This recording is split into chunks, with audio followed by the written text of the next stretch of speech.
Alana, Jaylo. Rick Hammond. I Hammond. Hammond. Mm-hmm. So, tell me what happened with your mom this morning. Well, actually, she called me last night. Oh, I thought this was when she was driving your sister to the airport. No, she drove her to the airport last night because that's when her flight was. I don't know how. I don't know if she was going to transfer flights, which probably was going to happen because she was going to get to Washington at 8 this morning, so she's probably already there by now. And since she bought the tickets at the last minute, she might have had to do a couple of transfers. Right. Considering how busy it is right now. Yes. That's what I'm guessing, because if my mom's driving her to the airport at night, then she's going to have to transfer if she's going to get to Washington at 8. I remember, babes, when I first moved to Denver, Mm-hmm. I left Honolulu in the afternoon. Yep. And there was a transfer at night for a couple hours, but I don't remember where. Okay. And then there was another transfer in Arizona. So I probably went to California. Yeah. Yeah. Because California is the closest state to fly to. That's Hawaii. right. Yeah, it is. Yeah, it's about 5 hours, but it's the closest one. Okay, so let me tell you what happened. So she called me at night, and she wasn't sure if I knew what was going on with my dad. Do we want to give that backstory first, actually? Okay, what do you... Okay, you go and give it. I'm at home yesterday just messing around, playing with my pud, as some people would say. Okay. And I don't want to know what a pud is. That's a joke. I know. I saw that I had a missed call from you, but we had just talked like a couple hours earlier. Yeah.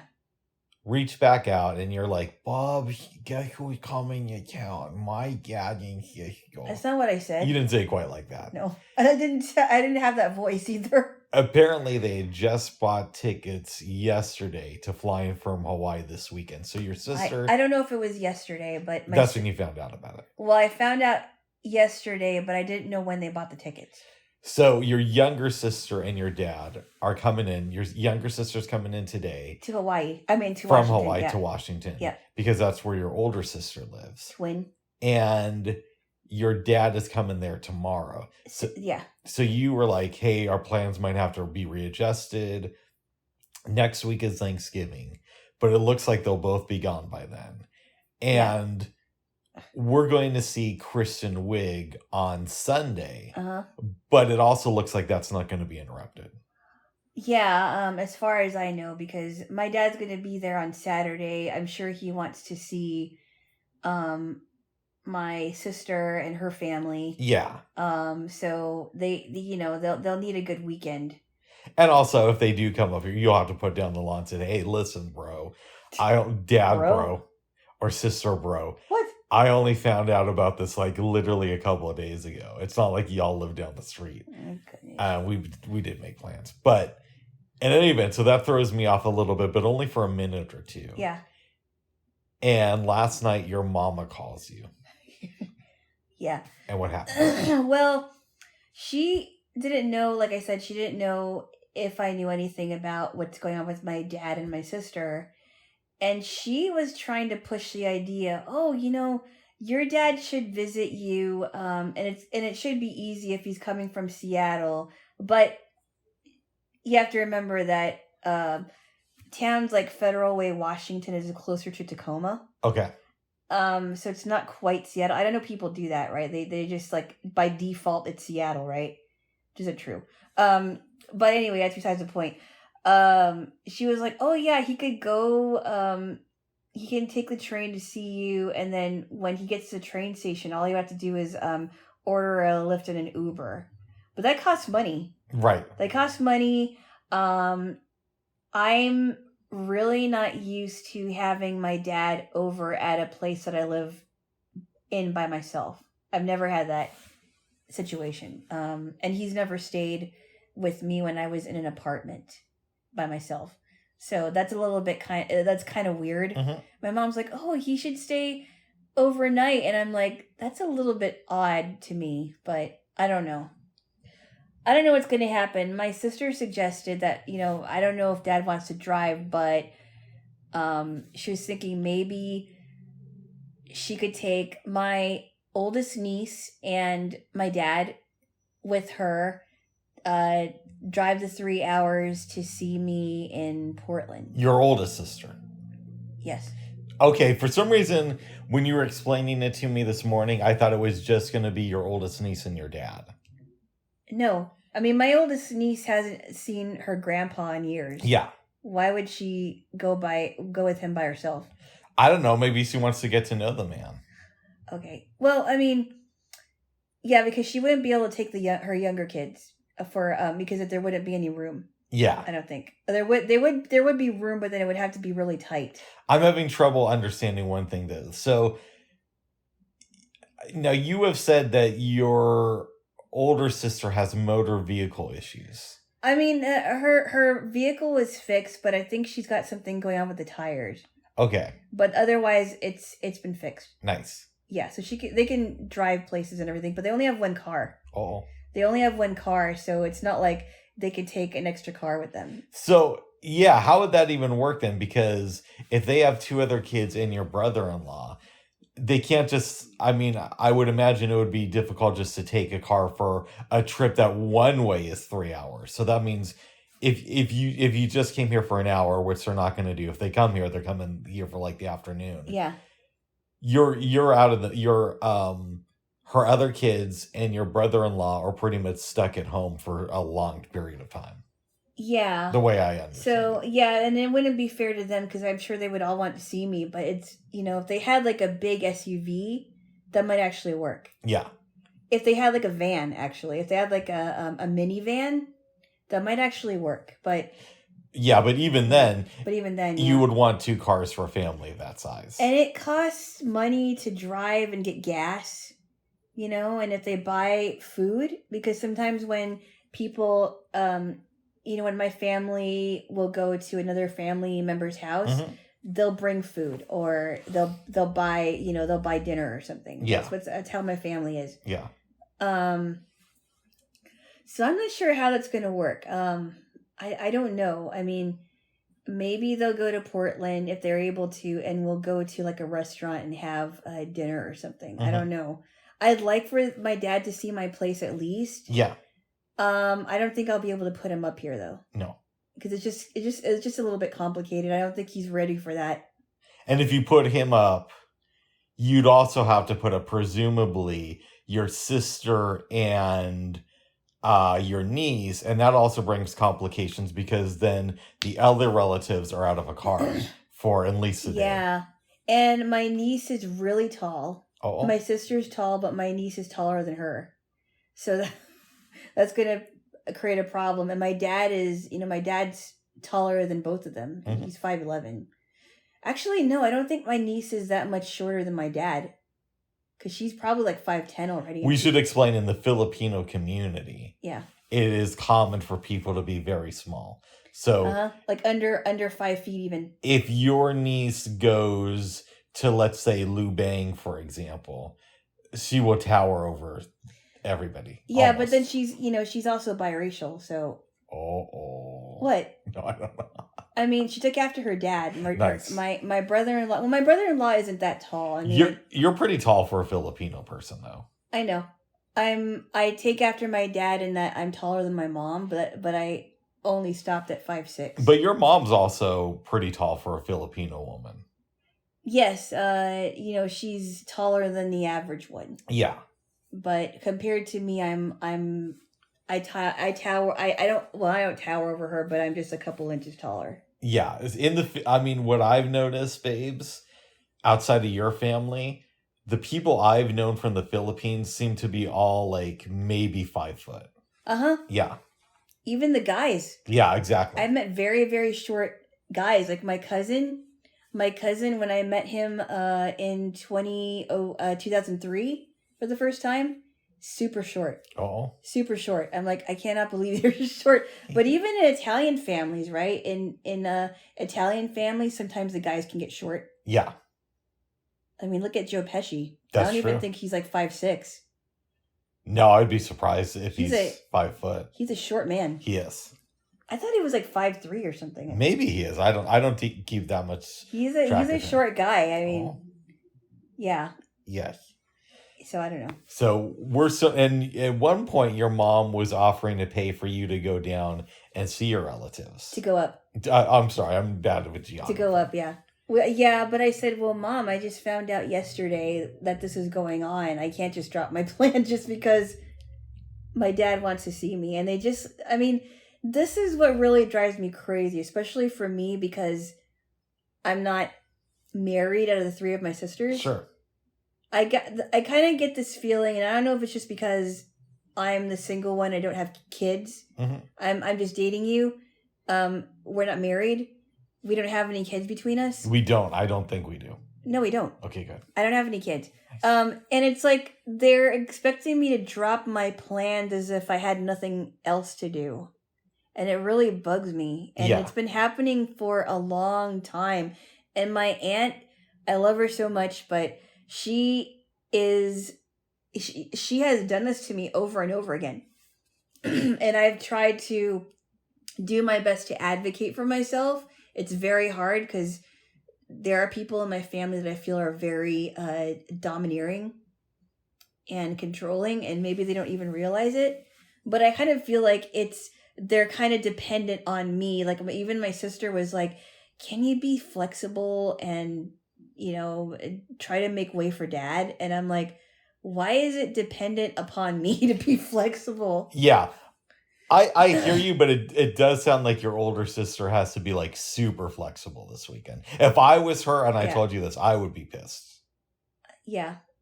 Well, I get that. I understand why they would be upset, but at the same time, I'm affected by it too. Yeah. And I'm not even living in Washington anymore, and so it's kind of like, why do I have to feel like it has to be dependent upon me to make this happen? Mm-hmm. That's how it feels like to me. And maybe they don't realize that, but it's like, just because I'm not married, that doesn't mean I can just drop everything for everybody. Exactly. And you could make the argument, okay, we are seeing the Christian wig thing this weekend, but what about Monday, Tuesday, and Wednesday? Uh-huh. And we have no plans to hang out those days, but then it's also like, okay, well, maybe your mom is willing to pay for you to go up there, and maybe she's even willing to pay for you to go back, but tickets are really booked because it's Thanksgiving. It is. So yeah, you could go up there, but would you be able to get a train ride back on Wednesday? And let's say no. Okay, we don't spend Thanksgiving together. A sad day for me, but also for you. Your family is sort of like doesn't always celebrate holidays, so that would put you in. Some of them don't. Yeah, most of them do, but some of them don't. But that would still put you in a little bit of an awkward position too. So it was nice of your mom to offer. So I'm of two minds of this, babes. Yeah. On one hand, I think it's really weird that your mom wants you to see your dad since they're no longer together. And on the other hand, I'm thinking, but that is also super sweet that you would think about that. It is super sweet. And, and I'm glad that she's encouraging a relationship with my dad, even though it's been years since I think, oh, wow, I can't even remember the last time I saw him. It might have been in 2013 because he came to Portland and then he went to Washington with a friend of his that visited Portland as well. So he got to see me and my sister and her son, who was a baby at the time. Oh, yeah. So it was nice to see. I think it's been like since 2013 or 2014. It's been years. Wow. So I get why, I get why my mom wants me to see him, but I kind of feel like somebody wants to control it. But I don't think it's your mom that wants to control, because she's just finding out about this too. No, but I kind of feel like she's pushing the idea, and I'm just like, okay, Mom, why don't I just wait for so-and-so to call me? Yeah. So to play devil's advocate and defend your mom, not that your mom's the devil. No. But let me defend your mom for a second. Yeah. And I'm not going to make a hard defense. So I'm not going to be like, why don't you trust your mom, babes? Yeah. But she's just finding out about this, and in her mind, she's also probably thinking, well, it's been a while since you two have seen each other. And because she's just finding out about this, she might just be kind of like thinking out loud when she's saying, "Hey, I could pay for you to go to Seattle if you like." Yeah, I know. She's thinking out loud, but Yeah. I said, "Well, Mom, I just heard about this too, and I didn't know until today, and it would have been easier if I would have been told 2 weeks ago because then I wouldn't make plans for Thanksgiving and all that, you know." Yep. So she understood that, and she's like, "Oh, okay. Well, maybe your dad can see you." So we'll see what happens. It's kind of frustrating when people don't communicate as often as they should. Exactly. I'm Yeah. 100% on your side with this. It's so frustrating. I mean, I don't know. So, Yeah. we'll see. I mean, it is weird that your sister is coming in today, but she didn't tell your other sister until like yesterday. No, she did tell her. I don't know how long ago. Okay. She knew, but she said that she did not. My sister told me that our other sister did not contact the family about it, which she should have. Yeah. I just didn't get. But then she also explained to me that, well, she didn't know she was going to get the tickets because she was thinking about not going. And then she just found out that she got the ticket. Nice. So, yeah. Anyway, chaos. But ensued. this should all be settled by Thanksgiving. Oh, or at least before. Before, because yeah, your younger sister is going back to Hawaii on Tuesday, mm-hmm. and your daddy is flying back on Wednesday. So wait a second. Yeah. And I know that you have other relatives in that area, but just doing the math. Mm-hmm. Because presumably your younger sister is closer to your older sister than she is with the other relatives and cars and whatnot. And cars? Well, your younger sister also needs car access if she's going to get to the airport. So, so presumably. Yeah. And again, what do I know? Because I don't know your entire family situation, nor do I need to. Right. That would mean that it would be that if your sister, your older sister and her daughter and your dad were to come up here, they would have to do that either like Tuesday afternoon or early Wednesday. No, they could do it on Monday. They could, but what I'm thinking in my head is, what's your older sister going to do? Yeah, she has other relatives in the area, but is she going to really want to hang out with them?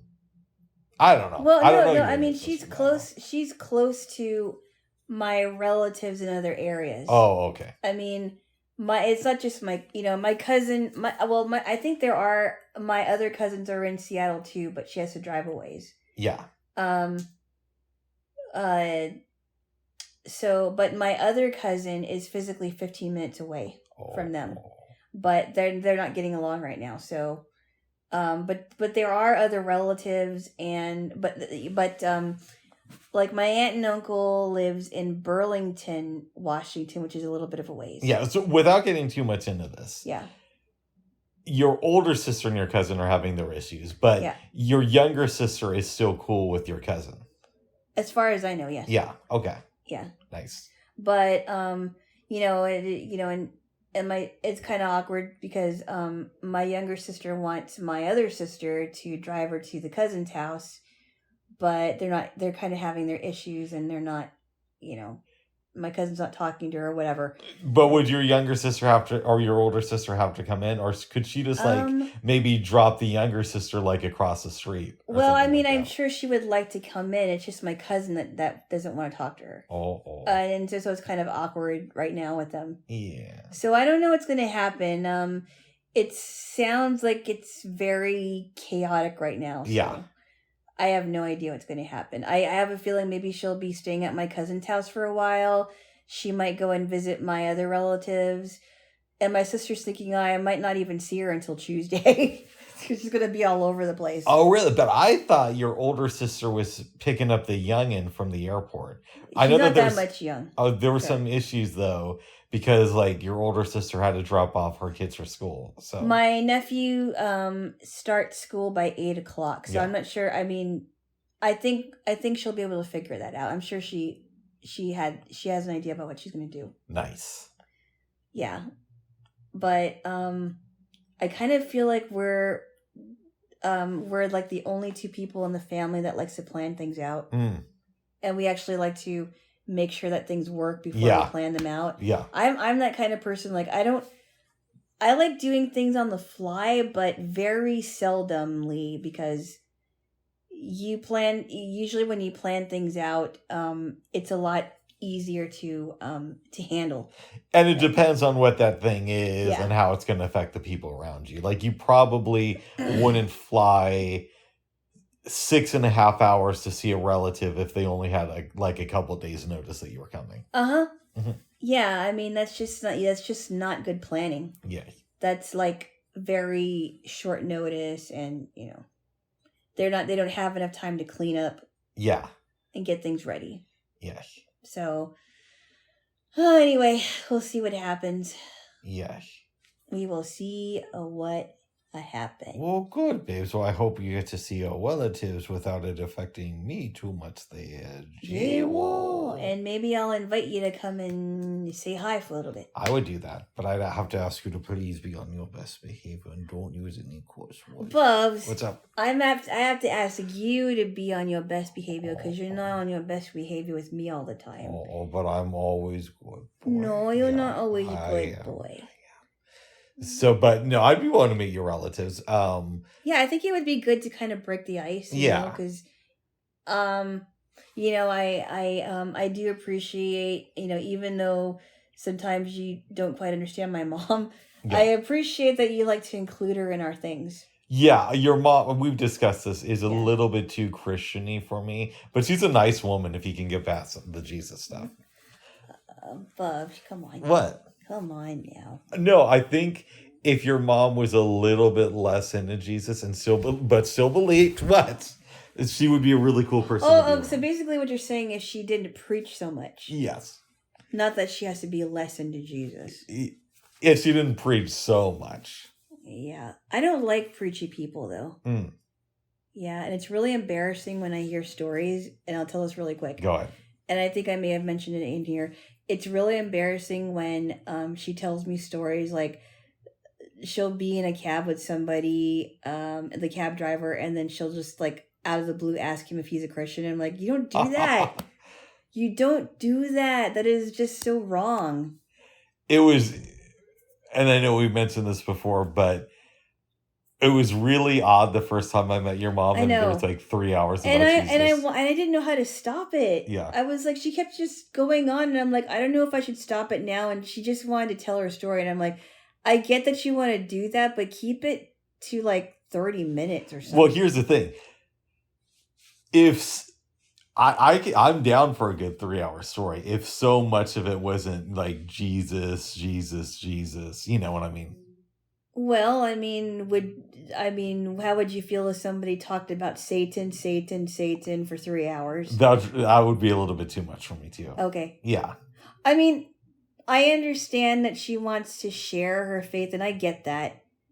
But the way that she does it, it really makes me nervous because, and actually embarrassed, because it's like, you don't do that. Yeah, slip it in a little bit here. I mean, you just wait for the right opportunity. I mean, God will give her the right opportunity, but she's opening the door before God opens the door.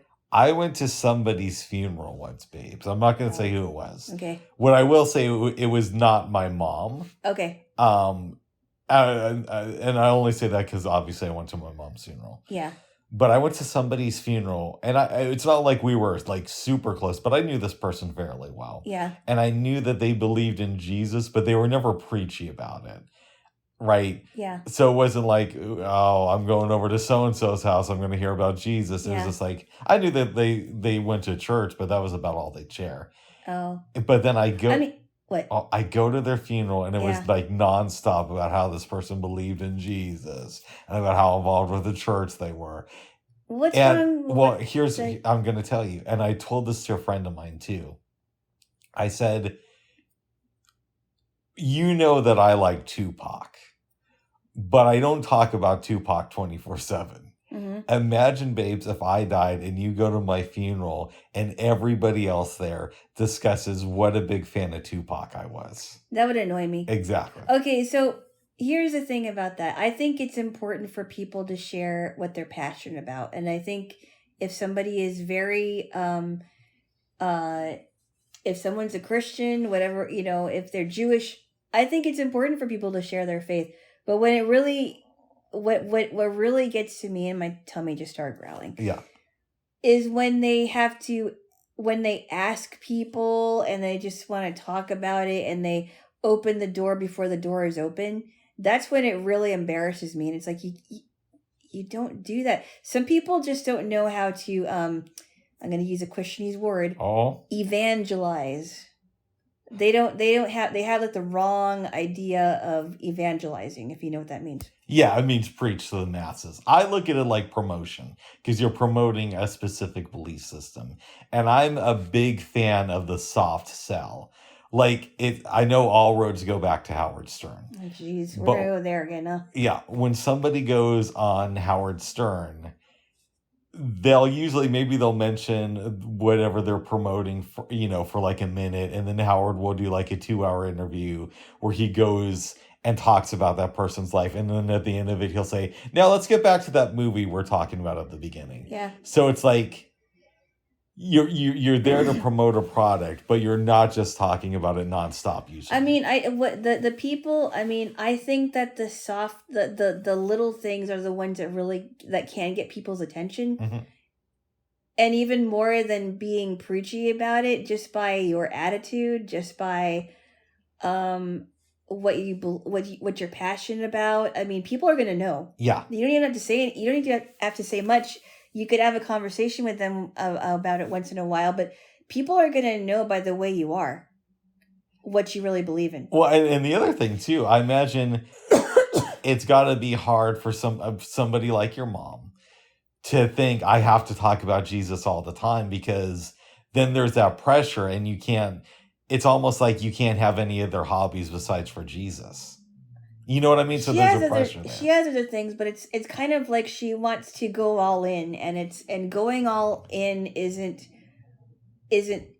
doesn't have to be like that, because she's done that with my friends too. Yeah. And I can't tell you how really embarrassed I was, because she's just so quick to share, and that's fine, but then you can't expect everybody to believe the way you do right away. Like, I mean, I was just really embarrassed, because of what she was doing, and I couldn't stop it. I couldn't stop her talking for 3 hours. I couldn't stop it. Okay. I didn't know how to do it. Here's a question for you. What? That happens, and I leave to go home. Yeah. Did it come up in conversation, or were you just like, I can't talk to my mom about this? I don't believe it came up, but I should have said something like, why did you feel like you had to spend 3 hours talking to somebody about your faith when you don't even know this person? I was so embarrassed. I was like, I cannot believe this happened. But your mom does know that I'm agnostic. Yes. Nice. She knows you're not a believer. Oh. I've been very honest with her about that. Yes. I didn't lie about it, and I believe I even told her before that happened. Oh. I think I did. I can't remember, but I'm just like, this is so embarrassing. This is so embarrassing. And your mom's also extremely right-wing, too. Yeah, well, I mean... What? Well, she is. I know, but you have to bring that up, Bubs. Sorry, babes. I didn't know. Give me a kiss. No. Why? I love you, but you put your foot in your mouth. Oh, wait, give me a kiss. A big mouth. Wait, give me a kiss. Mm-hmm. Mm-hmm. Does your mom know that I'm a lefty on most things? If she doesn't know, she'll know now if she listens to this. I don't think she does. Okay. Yes. Well, I mean, I don't know. I think she does. I didn't go into a lot of detail. Yeah. About it, because I'm just like, I don't need to talk about this yet. But did you say that we disagree on politics for the most part?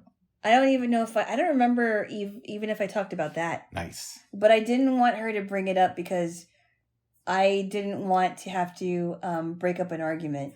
Yeah. She did bring it up that one night. I did, and I'm like, Mom, and I had to tell her, I don't think we're ready to talk about this. Yeah, no, you shut that down because you knew if we went down the Trump stop the steal thing, I was going to have some stuff to say. Oh. Well, I also stopped what was going on with your friend when we Yeah, went you out. did. You did stop that. And I'm like, no, this is just not a good time. And he just met you. And So here's a question for you, babes. And we don't want to pick on your mom all day. no, she means well. Like I said, if your mom was a little bit less into Jesus, she'd actually be a really cool person. I think the right word would be preachy. Oh. She can be as much into Jesus as possible, but I think that she needs to not be so preachy about it. Okay, here's a question for you. Yeah. And I know that you don't really know any of the people from her current church, but you grew up with her, and you've known her friends from the church over the years. Yeah. When they get together, like when your mom gets together with friends of hers from her church, do they just talk about Jesus, or do they talk about? I don't think so. I think she talks about us a lot, though. You mean her kids? Well, what else would they be, Buzz? I'm one of her kids. No, but I mean, they don't talk about like music or, hey, I met this really hot guy. Or, what? Your mom's single, babes. I don't know what all they talk about. They probably talk about music or books. And she talks about her kids a lot. Nice. You know, she talks about she talks about her grandkids, and you know, she talks about the family, and she shows pictures of me. She shows pictures of us. Yeah, I don't think they just talk about God all the time. I mean, good. I don't talk about God all the time. No. I like talking about music. Yeah. I'm very passionate about music and the arts. Yes. I have a feeling your mom is more of a believer than you. Like, you believe. How can you say that? Well, I mean, it's based on. I mean, how do you know that, Bubs? Well, I mean, your mom told. I'll give you an example. And I know I'm going to butcher this because I don't remember it that well. Mm-hmm. But didn't your mom, and you were there for this, say some story about when she was like 3, she rescued her family from a fire in the Philippines, and it was God's work? You don't have any experiences like that. No, that doesn't make her more of a believer than me. That just means that she has different experiences than I do. Am I getting the gist of that story right? Or I think so. I didn't know about that one. I don't remember her telling me that, actually. But you remember when... I was there. Yeah. But that doesn't make her more of a believer. Okay. It just means that we have different experiences. Oh, good. What? Bubs. What? Really? I love you, babes. Oh. You are my Jaylo. You know, you really shouldn't assume stuff like that. All right. Well, I was just an assumption, babes. I said it was an assumption. Ugh. Give me a kiss. I love my believing Jaylo. I love my lost soul away. Oh my goodness. Oh my goodness. Bite my nose. I love you. I love you. But no, I really should kind of sit down with her and talk to her about it, because I know that she wants to share her testimony a lot. Yeah. And that's great, but you know, wait for the door to be open, because that it really turns people off. Yeah. It really does, especially the ones that are like outright atheists. Yeah, but your mom does have good qualities. It's just the Jesus stuff. She means well, but she doesn't have to be like preaching 24/7. I don't like that. Yes. Good. I can find a time to talk about it, but I don't like the people that end up being like holier than thou hypocrites. Yeah, and you talk about it during Jaylo Loves Jesus and all that stuff. That's because that's what it's called, bub. That's right. I'm thinking about doing another study, a study on compassion next, but I have to prepare for it. Maybe cool. After the Thanksgiving. That would be nice. Yeah. Yeah. I'm down for that. Yeah. Down for some of the good book, as we call it, or the book. Bible, bub. Oh. What? Oh. The Bible. Bubs. That's what kids are calling it. Bubs. What? The kids call it the Bible. No, they don't. I thought they did. Bubs. That's like slang for the Bible. Bubs, you're just making stuff up again. Oh. Yeah. I don't think I would make stuff up, babes. Yes, you would. Yeah, okay. Yes. But, you know, I love my mom very much. She means well, but she, I need to talk to her about that. Yeah. Yeah. But she does have good qualities, too. Yeah, she's very hospitable. She's a better cook than she gives herself credit for. I know. That's what I told her. I said, Mom, you're a good cook. Yeah. You may not have cooked a lot of things. You know what my aunt told me? What's that? A long time ago. She told me that my mom used to make a peach cobbler, and I've never had it, but she said that my mom was a really good baker when it came to peach cobbler. I wonder, babes, and I don't mean to shit on your dad, metaphorically speaking. Yeah, I know you're going to anyway, right? Oh, well, you probably know what I'm going to say. I don't know. Is maybe the reason your mom doesn't think she's a good cook is it's possible that your dad put down her cooking. I don't know. As far as I know, he didn't. Oh, good. But my dad was a cook in our family. Yeah. So when we would come home from church, my dad would be making dinner and she felt like she could just kind of relax with us. Nice. But my mom made everything taste good. Like even if she bought like a thing of cinnamon rolls and she made them with the frosting, Yeah. they always tasted good even if she didn't make it. And then she makes a really good filet mignon. Nice. She cooked it like a couple of filet mignons for us. Oh, good. She's very good with cooking veggies, and she makes this really good chicken asparagus soup. Yeah. No, she's a good cook. I mean, I think she doesn't give herself enough credit, because that's one of the things that I like about her is her cooking. Yeah.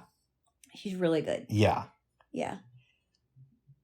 Well, babes, I need to apologize to you about something that I got kind of wrong. What? And it actually has to do with Donald Trump. What? Yeah, yeah. Really? Well, here's what happened. Okay.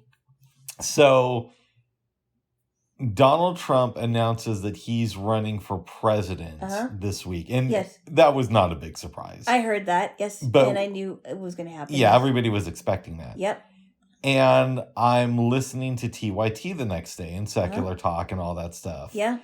And I think it was TYT and Breaking Points. They said that the New York Post reported it as Florida man had an announcement to make, which I thought, well, that's really odd because the New York Post is super conservative. But even people are questioning the New York Post too. So. Yes, and I thought that was connected to Murdoch and whatnot. Yeah, no, it's not.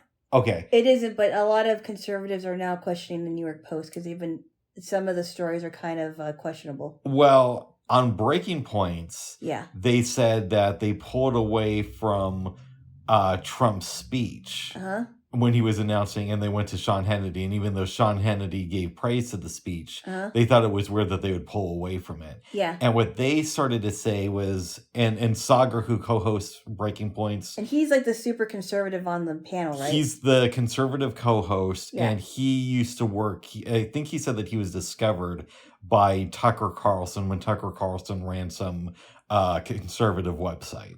The Daily Caller. Yeah, that was the one. Yeah. So he knows him really well and all that stuff. Yeah, yeah.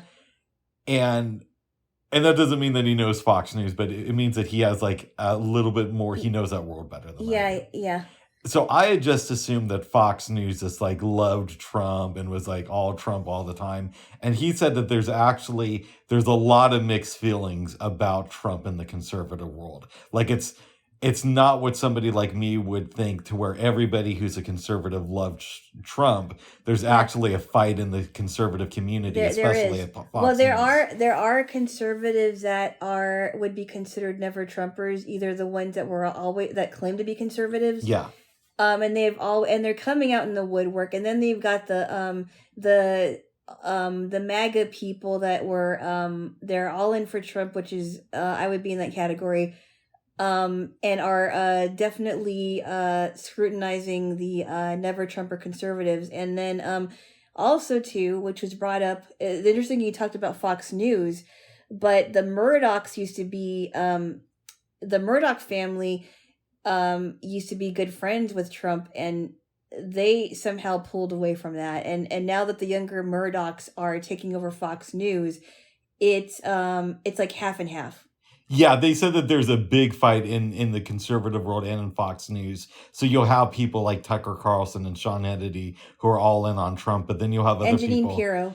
Yeah, and then you'll have other people who are maybe pro-Trump, but they'll actually have a dissenting opinion. And so breaking. Oh no, there's a big fight. We're not united at all. I would even say that there is a huge.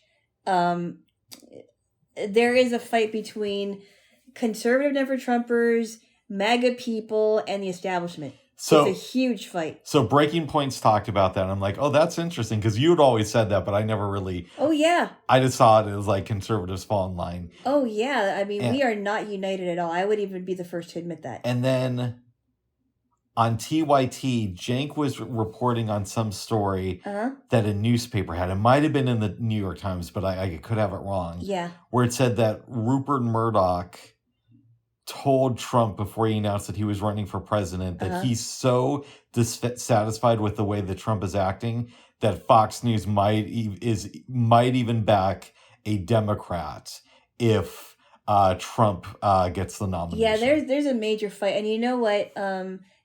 2 years ago, a lot of conservatives have actually stopped watching Fox News. Like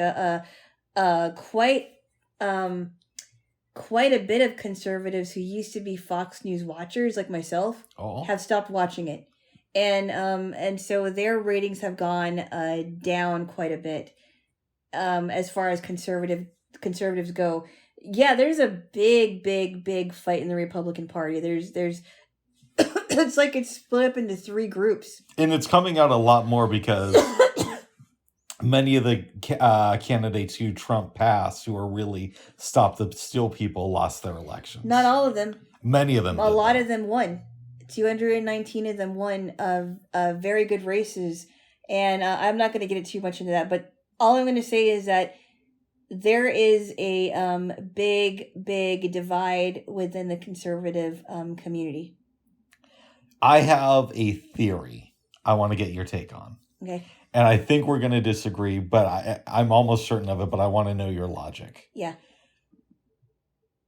The Republicans did good, but even you would admit they didn't do as well as they were expected to do. I think that it was... I think that there were Republicans... I will say this. There were Republicans that could have done a lot better. But I don't think that the way that the media is reporting it is exactly accurate. I hear you, but they barely lost the House, and they might even pick up 1 seat in the Senate. And let's take somebody like Lauren Boebert. She won her election, but it was a lot closer than people were expecting, which means that in 2 years when she's challenged again, she has a real chance of losing. I don't know. I mean, it could really go either way, and there were some tight races, I will say that. There were some disappointing ones for sure, like in New York and in Michigan, and for sure in Pennsylvania. Yeah. Even though I thought Mehmet Oz was a horrible candidate, and somebody should have been in his place. But anyway, I don't need to go into that. But that's a complicated one. I think Fetterman is better, but not by a whole lot. Yeah, like they're very close. So there were some really disappointing races, like New York, Michigan, and Pennsylvania, just to name a few. We don't have to go into the whole thing. But here's my question for you. Okay. And you know that even though I would vote for Joe Biden in 2024, it's a begrudging vote. He's done some things that I like, but I like how Kyle from Secular Talk calls him bare minimum Biden, which is kind of the way I feel about him. He's in the bare minimum, but he has done that. I'd rather call him Beijing Biden. I think it's a more my goodness, fitting nickname out of all the nicknames he people can call him.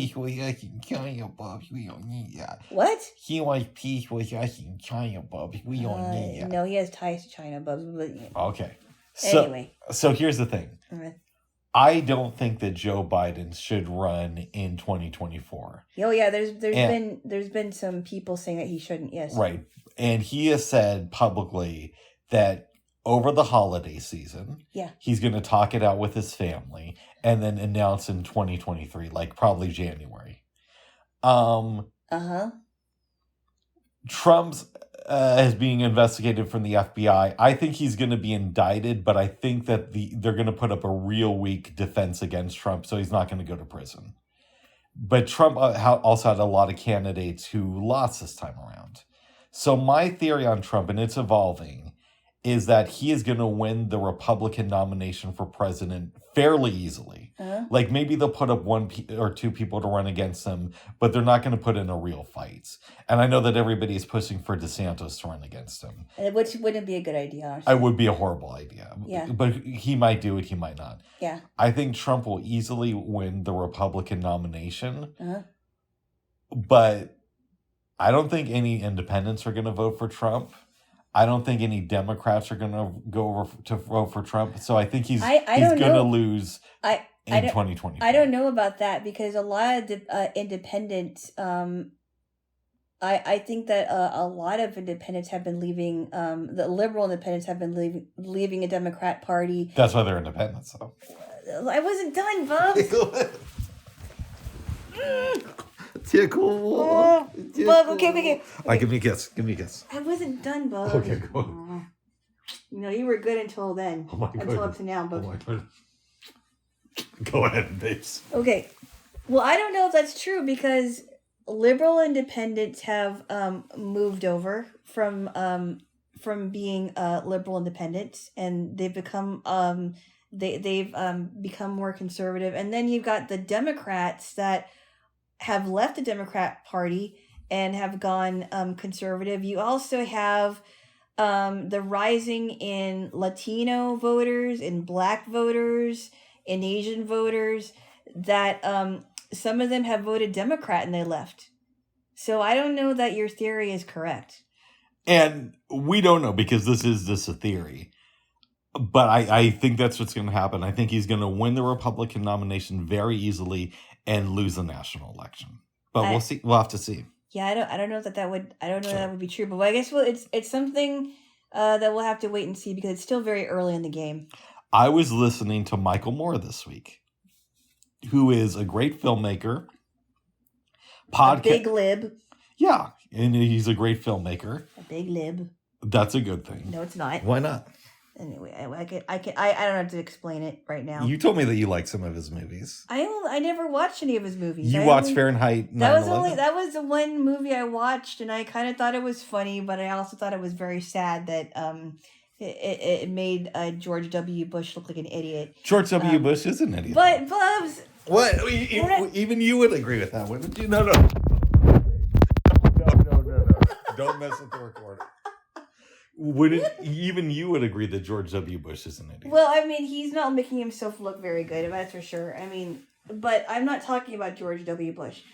I've only saw one movie of Michael Moore's. I think he's a very unhappy person, much like Bill Maher is. That's just my opinion. And yeah, that's all I'm going to say. I think he's not very happy. At some point, we will watch Roger and Me. One, I think you'd actually really enjoy it, even more than Fahrenheit 9/11. But two, it's a very important film in the history of cinema. And I say that about a lot of films. Well, there are a lot of important films. Okay. I won't give you the dissertation now, but suffice it to say, I have a lot of positive things to say about that movie. Anyways. Okay. Tune into Michael Moore's podcast this week, and he was off for like a month because he caught that Rona around the same time that we did. He had a pretty bad. Okay. And, Michael Moore was the only person who said, who's like of some note, who said that the Democrats aren't going to lose as bad as people think, and they might even pick up a seat in the Senate. So he had, I don't know. So he had some reasons to brag. But he said something else on his podcast that I didn't think about and is really interesting. He said that and I'm paraphrasing, obviously, and this is what I got out of it, is that he thinks that by the time the 2024 elections come around, the House will already be in Democratic control again. And he made a pretty convincing argument. His argument was this. He said that since 2020, there had been 9 Republicans and 7 Democrats who were elected to the House who did not serve out their term. And he said some of that is deaths in the family or their own deaths, or some of that is like medical stuff that comes out, and for whatever reason, they just can't serve their term out. And he said that he thinks that something like that is going to happen. and the House is going to flip to being Democratic. And he also said that a lot of people now who are Republicans are turned off by the Trump wing of the party, and that might convince some Republicans to flip over to the Democratic Party before 2024. Before November 2024. I don't know. I don't know. I don't know either. I don't know if that's really going to happen. But it was an interesting argument. Because and I can only talk about the wing of the Republican Party that I support, but there are some strong people that are coming into that are going to be coming into the House. So I don't know. I mean, I don't know if it's going to go that way. And I should also say, I believe Michael Moore was also one of the few people who predicted that Trump had a really good chance of winning against Hillary in 2016. Okay. Well, I'm not sure about this one. Yeah. He might have been right about 2016, but I'm really not sure about this one. He was also right about 2022. About Democrats not losing the Senate. We haven't found that out yet, Bubs. What do you mean? No, they got 50. They got 51. What? We're gonna recount, Bubs. Oh, Bubs. We're gonna recount, Bubs. We're gonna recount until 2024. There, Bubs.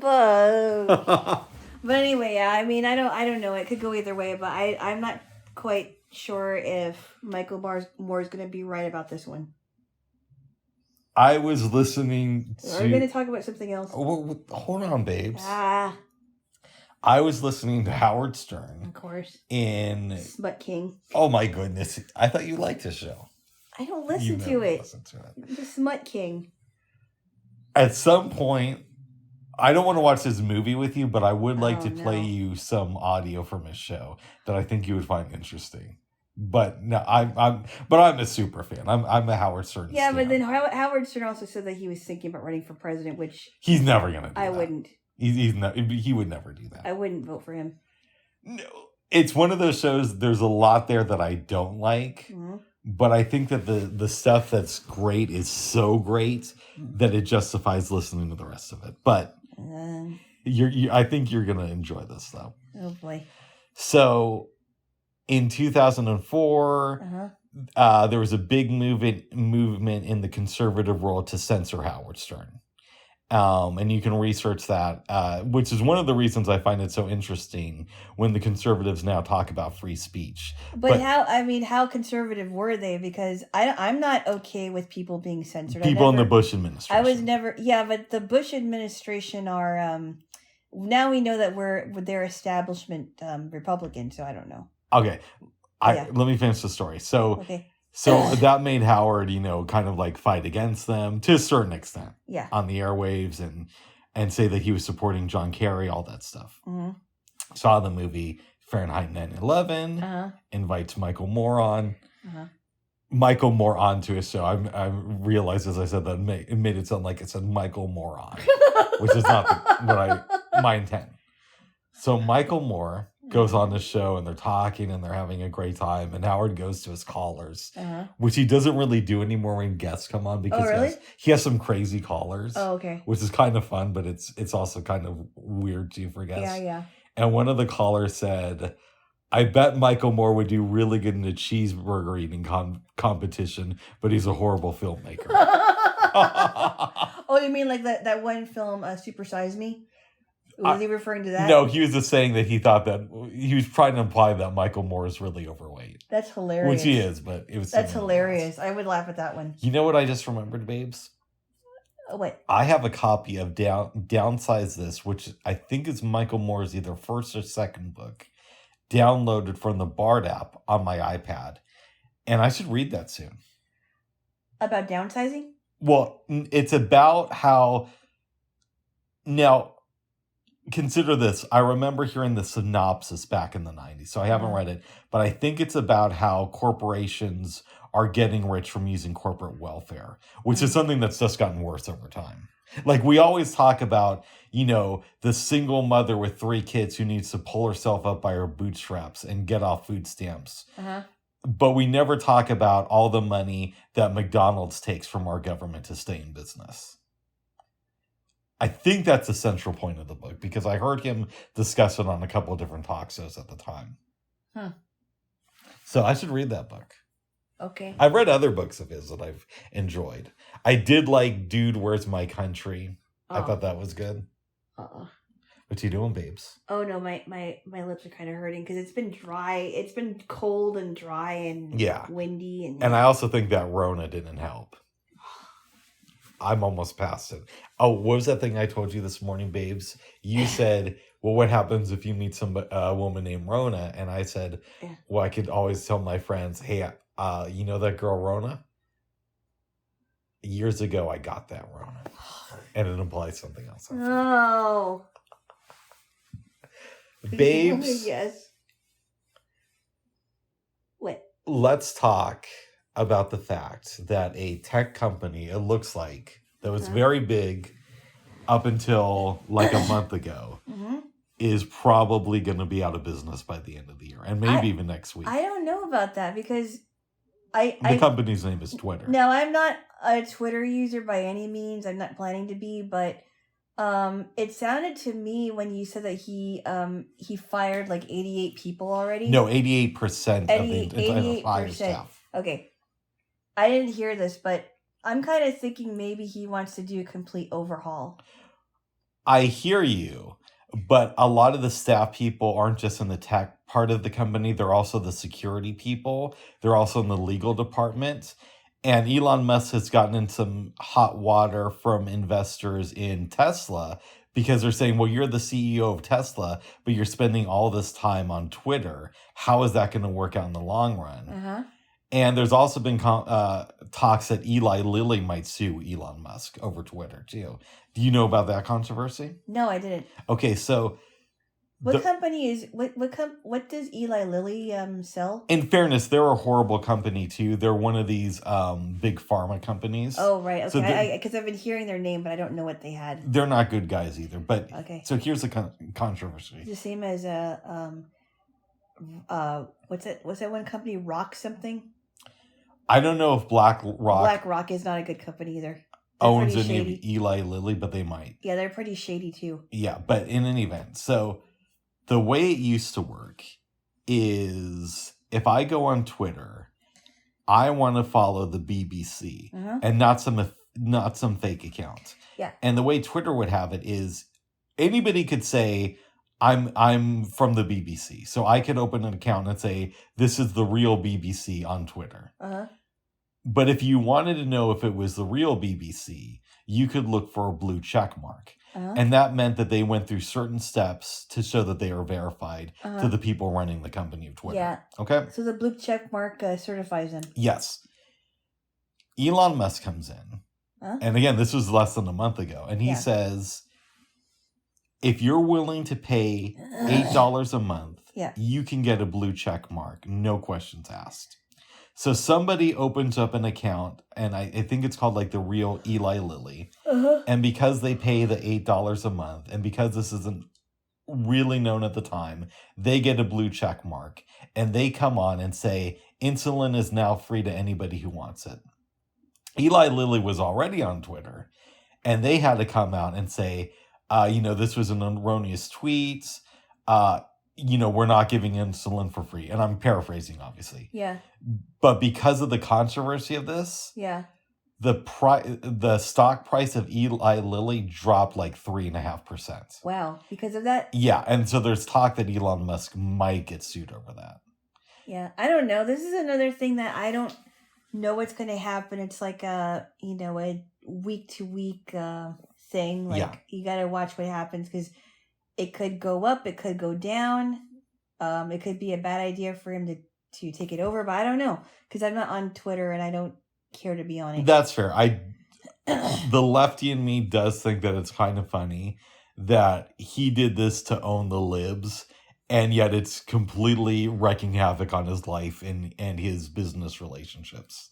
So I do like that. Jeez. It costs a little bit more to own the libs than he thought it would. Oh my goodness. I don't even think he's conservative. He encouraged people to vote Republican in the last election in 2022. Did he? Yeah. I don't know. BBC reported on it. Okay, well I don't know. I'm kind of like in out of the Elon Musk loop right now. Well, good. Yeah. And he's kind of strange. Like He wants to promote a Neuralink, and I don't like that idea. I don't either. I don't like the idea of brains being linked together like that. I don't like it. And how would we even like really do that? He says a lot of stuff that never really comes to fruition. I mean, like it's like the transhumanists, to me anyway. I think there's like you know how it was in 1984 when they were trying to get rid of these words. Yeah. And it was newspeak, right? Mm-hmm. And then remember how Winston had that job at the Ministry of Truth. Yep. Right? And all these things were going into the holes, and they were being they were disappearing, right? So these files were being shredded, and people were disappearing as if they never existed. Yes. Because they defied newspeak, they defied the thought police. It's almost like that, like how could anybody be able to get people's thoughts from their minds? That has to be I don't like the idea of Neuralink. No. It's just so such a violation of people's privacy. It is. Yeah. It is. It's bad enough that we're being watched, being listened to on our telephones and our cell phones, and obviously our electronic devices. That's hard enough to deal with. Oh, by the way, that's another controversy that came out this week. What's that? From Apple. So apparently there's something you can toggle in settings where it basically says don't track my movements from Apple. Yeah. And they found out that that's just put in there, and if you click it to off, it's still tracking you. Oh. By the way, I always thought that was the case, but a lot of people were surprised when that came out that was true, that Apple was still keeping an eye on you. Oh, yeah, they are. Yeah. Every tech company is. Yeah, they are. You know what's weird, though? What's up? I've been trying to set up FaceTime on my iPad, but for some reason, because I changed my Apple password recently. Might have been like a couple months ago, and for some reason it's not accepting it. See, I thought you called Apple and you got that fixed. Yeah, I did, but for some reason it's telling me it's a wrong password, and I'm like, why does it keep doing that? Maybe you should call them again and get that. But I mean, I'm not worried about the FaceTime thing right now. It's just it's weird. I don't know. They should, and it should have saved it, because I actually put it in there, and it should have saved it to iCloud. Mine's saved. All I do is open up the app and I'm already logged in. Huh. That's interesting.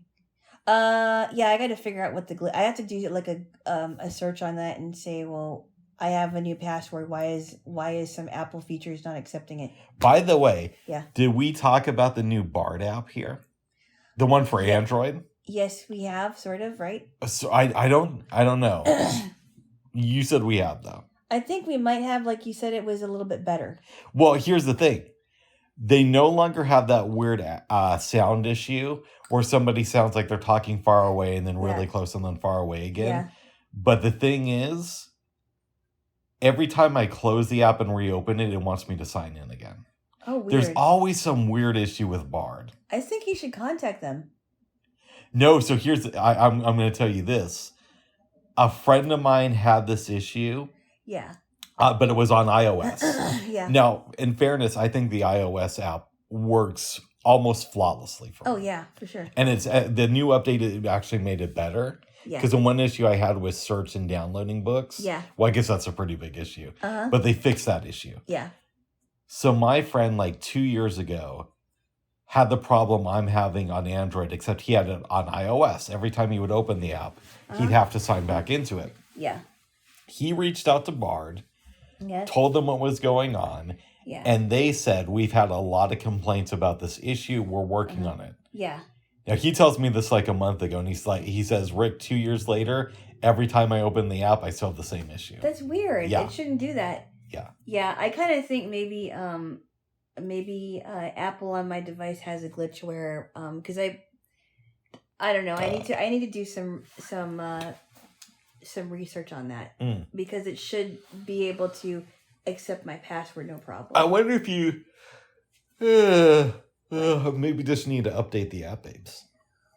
The which app? FaceTime. FaceTime? Maybe I should. Maybe. Yeah. Yeah. How do you look for updates on? You can just there's a bunch of different ways, but the easiest way if you just want to do one app Yeah. is go to the App Store, type in FaceTime. Yeah. It should come right up, and it'll say something like update. Okay. Yeah.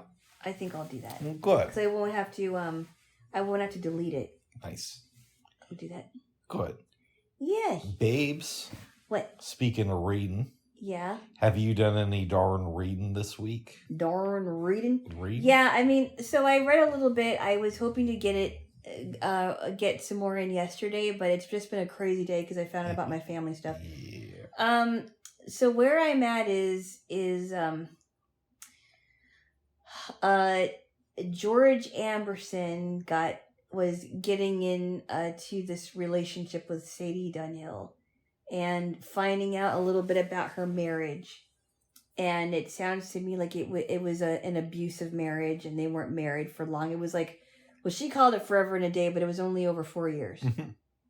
And she admitted some things, like she's still a virgin because they never really consummated the relationship, and her husband was abusive, so why would they? You know, she wouldn't feel right about doing it. Yeah. And they started having a relationship, but we're trying to figure out how to make sure the kids didn't find out, because they're supposed to be coworkers, and they're supposed to be coworkers together. So that's going on. And then where I'm at right now is he goes to Silent Mike McHecker's shop to pick up the lamps that he did some tweaking with the wires. Nice. So trying to so that's where I'm at right now. So when he's not enjoying that pound cake, he's getting so what? He's spying on people. He's getting the material to spy. So first off, they never ate the pound cake. And the pound cake, what I'm referring to is the pound cake that George brought to Sadie's house when she asked him to come over for a picnic, and they squished it. So they never ate the pound cake. It's a waste of pound cake.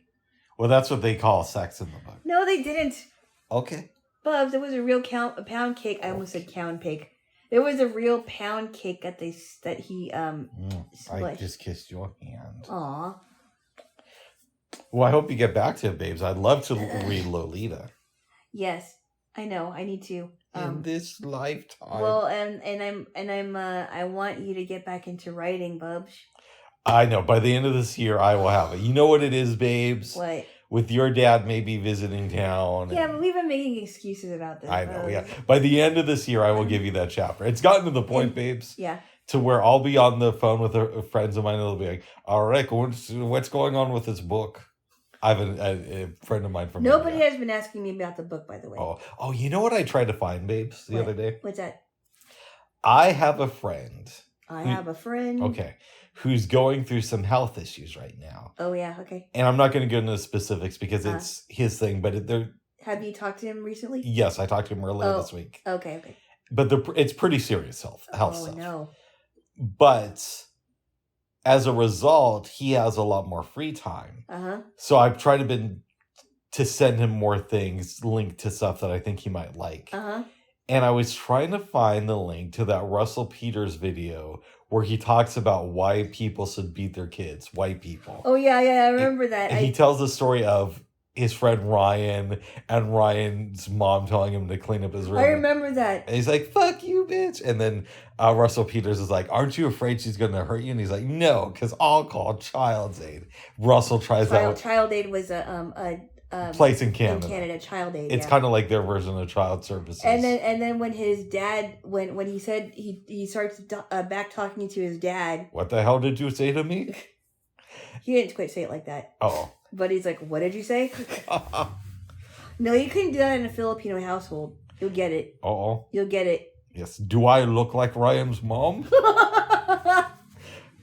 And so I was trying to find that version of it. There's a lot of different renditions of Russell Peters doing it, but there's not the one that I like.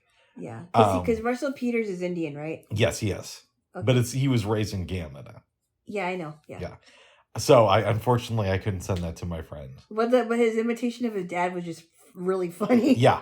I know. I did send my friend a link to that episode of Music Planet where they were talking about the WOMAD Festival. Yeah, the WOMAD Festival. That was really good. Yeah. And a link to the 60 Minutes piece on that one lady. With, what is it, the korma? Kora. Kora. It's a stringed instrument that sounds like a harp, a lute, and a guitar. That was cool. It was really cool, and I'm like, I didn't realize how difficult it was. Yeah.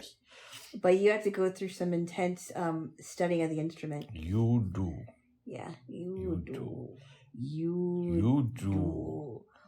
You do. There's an instrument called a shamisen, and not a shamisen. I'm sorry, a koto, and it's a Japanese instrument, and I heard it's hard to play. I want to know more about world music. Yeah.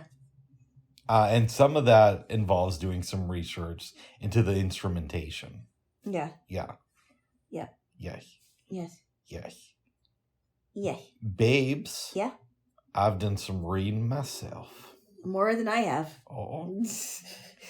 Yeah. I only finished, what was it, 2 books this week? Oh, yeah? And then I'm on a 3rd. Oh, wow. There's this book called Crazy Cat. Crazy Cat? And it's about... When did you start this? This was like last Sunday. Oh, okay. It's a biography on George Harriman, Okay. who I had not heard about before this Yeah. that much. But he was a cartoonist Uh-huh. from like 1900 until the 40s when he died. Mm-hmm. But apparently he's popular in that world. Yep. And it came out after his death that he was a black man, Oh, but really? he was passing as white. Wow, because he was a lighter skin color. Yeah. Wow. It told the whole story about his life. And I should have known this because I am a cinephile, Yeah. but I'm also a blind guy. I am. That sounds like a funny like a crazy sci-fi show. No. I'm a Cinephiles. complete cinephile. The Cinephiles. Okay. But I am a blind guy and I'm dyslexic and I'm in my own world. Yeah. So I don't want to say too much because I do want to show you Pulp Fiction. But there's a scene in Pulp Fiction where Vincent and Jules, a.k.a. John Travolta and Samuel L. Jackson, they meet the wolf and they have to change clothes really fast. Oh, really? Yeah, because of Harvey Keitel, who plays the wolf. And the wolf is a gang member, right? The wolf is this mobster? guy who's like a fixer. So if you have a problem, he comes in and fixes stuff up. Okay. There's that great scene where, Samuel L. Jackson is on the phone with Ving Rhames and he's all upset because they have something that needs fixing. Yeah. It's like, I need to go in there and chill them out. And he's like, I'm sending the wolf. And I'm paraphrasing it. And Samuel L. Jackson's like, you sending the wolf? Okay. Anyways. Yeah. Anyways. Samuel L. Jackson wears a t-shirt. When he changes his clothes, he wears a t-shirt of Crazy Cat, which is the comic strip that George Harriman started. Oh, wow. Yeah. So it's a really interesting connections. Apparently, George Harriman was this really humble dude. It was just a really interesting book. I'm not going to say it was my favorite because I didn't know a lot about him before then. So what was Crazy Cat about? The cartoon itself. It was this cat who would get into these adventures and who didn't have a specific gender. They tell stories in the book about how people would ask George, what gender is Crazy Cat? And he would always say, I don't know. Sometimes I think Crazy Cat is a woman. Sometimes I think Crazy Cat is a man. Usually more woman, though. More feminine cat. Yeah, more feminine. Okay. But the sex is never said. And after George died, maybe 15 years later, they did a cartoon for a couple years where they made Crazy Cat a woman. Oh, wow. But the whole thing was it was supposed to be genderless before then. Okay, that's a little bit weird. So he was up on the non-binary community before it was a thing, I guess. Non-binary cat? Yeah. No, I guess that would be androgynous. Yeah. Androgynous things or people, you don't know what sex they are. Oh, well, good. Kind of like an androgynous Pat on SNL. Yeah. Which you could never do today. No, but it was kind of funny. I don't know. I liked it. It was funny just because it was really a really weird sketch. Yeah. But you couldn't get away with it today. No. But it was a good book. If I had been a fan of the comic strip, I probably would have enjoyed it more. Yeah. I also read No Surrender. Right. Which is a book about this Japanese soldier. It's written by him. Yeah. Who goes to, I think it's pronounced Lobang. It's an island in the Philippines. Or Lubang. I don't know if it's a Lubang. I think it might be Lubang, but I don't know. I'm a white guy. Yeah. But I am dating a Filipino, and I'm part Filipino myself. No, you're not. You don't know that. I might be. Bubs. Okay. You don't know that, Bubs. Lubang. Anyway, there's some questions about these ancestry stuff. Yeah, George Harriman was passing as white, and so am I. I'm really Filipino. But no, you're not. We'll let my biographer worry about that. Oh, jeez. Okay. So it tells the story of, and from his perspective, he goes to the Philippines, to Lubang, we're going to pronounce it, I believe in January of 1945, not too long before the war ends. And he hides out in the woods there and doesn't surrender until 1974. Initially, he's with a couple other guys. Yeah. One of them leaves. Two of the guys stick with him, but eventually they die. And the Japanese army tries to reach him and let him know, hey, look, bro, the war is over. They drop pictures of his family and of the other soldiers' families so they can see. And they just keep coming up with these outlandish excuses about why this isn't the case. At one point, the soldier's brother comes there and starts talking to him, but he mispronounces a word in a song that he sings to him. Or it might have even been his tone. Oh, really? And so the soldier just doesn't believe that it's really him. Oh, wow. So he mispronounces a word? I think it actually, now that I'm thinking about it, it was like the tone he used was a little bit off in the song. And they find a radio. Okay. They steal batteries for it and they start listening to it. They believe everything they hear except for the military reports. The author tells a story about how him and one of his fellow soldiers would say, it's amazing technology, even though we hate the Americans, but it really is spectacular how they're able to edit these news reports live. Wow. So they're just coming up with any excuse they can not to believe this, in my opinion. That's crazy. But eventually, he's convinced to surrender. Wow. And he lived until 2014. Oh, wow. So he was like 92 when he died. That's crazy. Very interesting book that you did there, Jaylo. Crazy. Do you think you would ever read something like this? I don't know. I don't know if I will. Oh. That's a good question. I'm not really like a war book person, but I don't know if I will.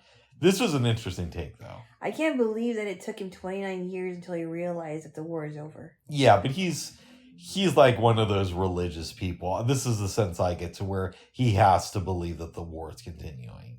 You know what I mean? Oh, like, there's so much treating it as a religion. Is that what you mean? There's so much evidence to the contrary that he's just choosing not to look at. It's like he doesn't know because he doesn't want to know, type of thing. Yeah, and that means that he has to go back to his life. Yeah. And apparently he became really famous in Japan for this. Wow. Mm-hmm. But if I was stuck on an island, I would want to know if the war is over. And if I did know what the war was over, I would be happy to go home.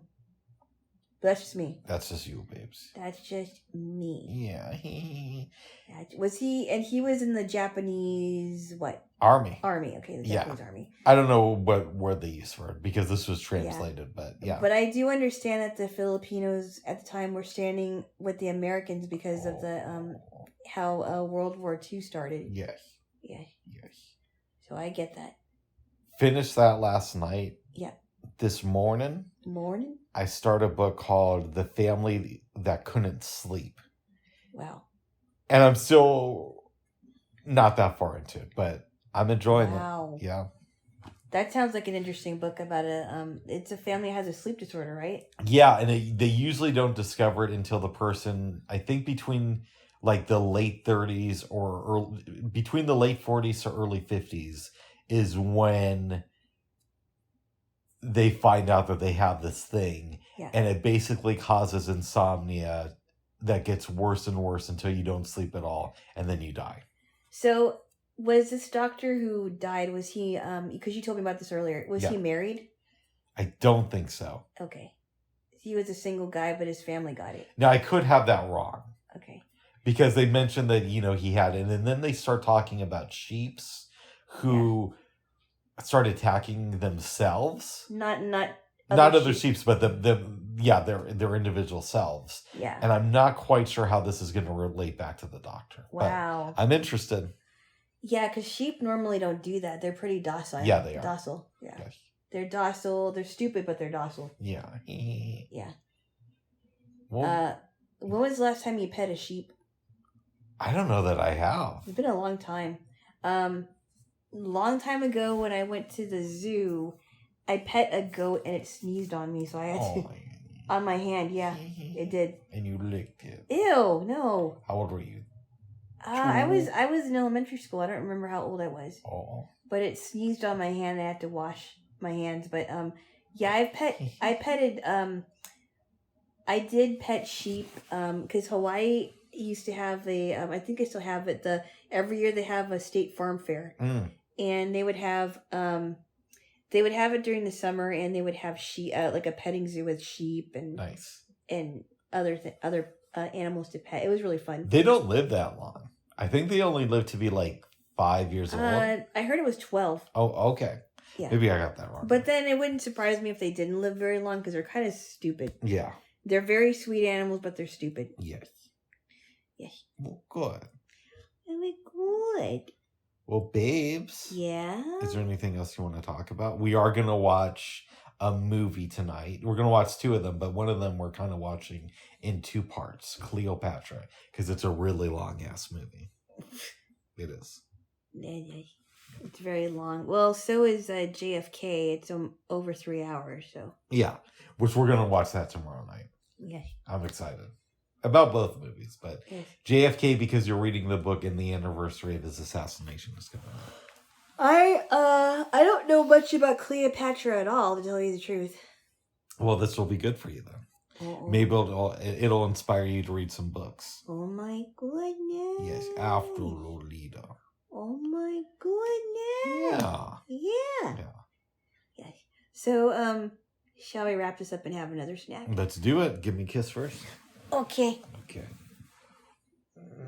Bubs. What? Stop distracting me. I'm not trying to. Why do you do that? Because I love my Jaylo. Just Bubs.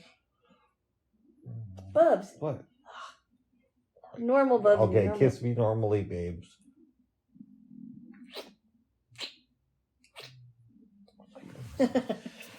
I'm glad you're finally able to gain some maturity and kiss me without making any noise. And with that said... That was you. That was you. That was you. Okay, babes. I love you. Bye. What? With that said, I think we're going to go now. Bye-bye for now. Bye-bye. Bye-bye.